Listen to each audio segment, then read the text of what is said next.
चला तर मग मंडळी, मम्मीने गावावरून मस्त अशा ताज्या भाज्या आणल्या होत्या आणि गावच्या भाज्यांची चव इतर कशालाच नाही. तर आज आपण मस्त अशी मेथीची भाजी करूया.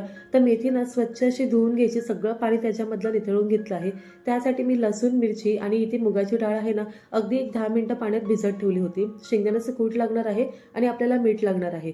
तर चला, कढईमध्ये ना तेल आता गरम करायला ठेवलं आहे. तेल गरम झालं की यामध्ये आपण लसूण आणि मिरची घालून घ्यायची आणि थोडीशी ना परतून घ्यायची, म्हणजे हलकासा एक लाल रंग येईपर्यंत ना परतून घ्यायचं. त्यानंतर यामध्ये ना मुगाची डाळ घालायची, ज्याचं सगळं पाणी निथळून घ्यायचं आणि मुगाची डाळ घातली की ती सुद्धा छान अशी परतली की त्यामध्ये अगदीच चिमूटभर हळद घालायची. एकजीव करून घेतलं की आपण जी धुवून घेतलेली, पाणी निथळून घेतलेली मेथी होती, ती मेथी घालायची. लगेच मीठ घालू नका, मिठाचा अंदाज कधी कधी येत नाही, नाही तर जास्त सुद्धा होतं.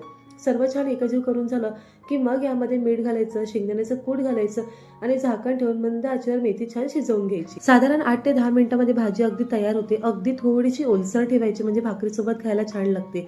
तर इथे मस्त अशी गावरान मेथीची भाजी तयार आहे. रेसिपी तुम्हाला कशी वाटली हे नक्की कळवा. धन्यवाद.